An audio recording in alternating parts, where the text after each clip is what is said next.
Hey everybody, Mr. Simone here again. For today's little activity, for this video, we're going to look at sets of relationships. Each of these are ordered pairs, which is showing us a relationship, and we're going to try to figure out if these sets of relationships are in fact a function or not. Remember that a function is a one-to-one relationship where each input must have one output.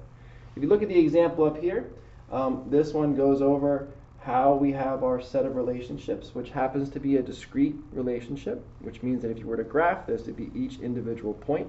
This is a finite set of values, so it's not infinite, which means that this is only includes these specific points, which has this domain and this range. Again, domain is our inputs and range is our outputs. So what we're going to do for today is we're going to look at two examples.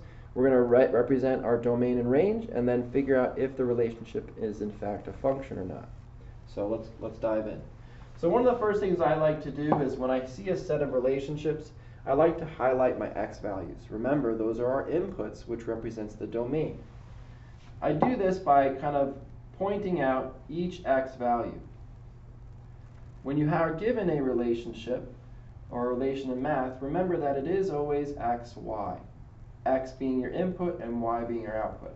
So as I look at each of my inputs, I'm going to see about listing them from least to greatest for my domain.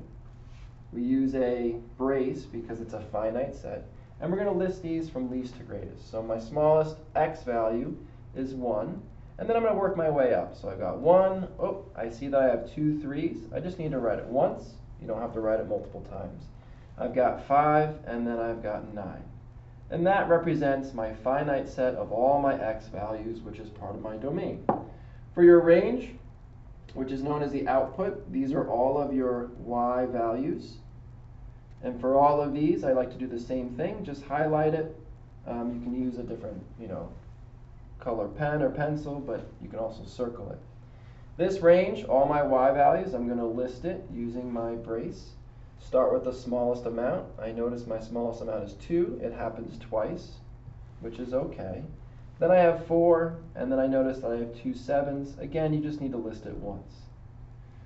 Once you've listed your domain and your range, you want to go back and see, is this relationship in fact a function? Now, one of the biggest things is that for a relationship to be a function, it must be a one-to-one relationship. One input must be mapped to one and only one output.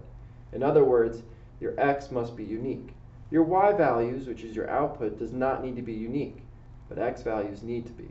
And in this case, if you look carefully, you'll see that 3 is mapped to 2, and 3 is also mapped to 7.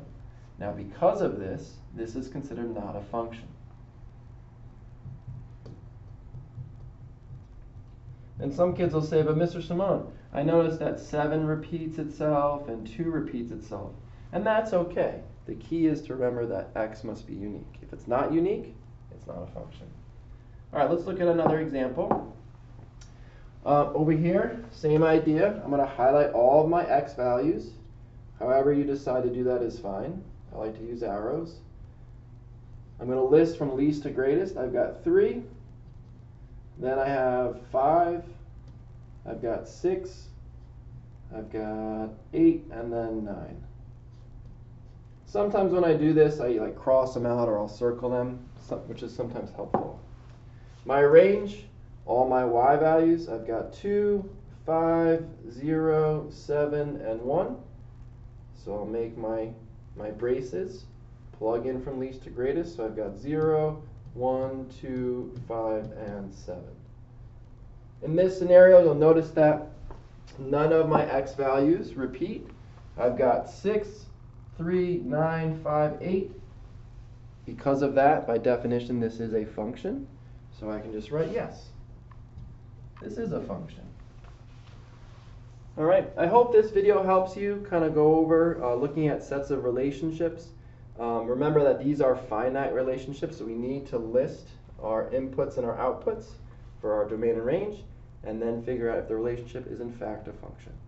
Keep watching. Good job.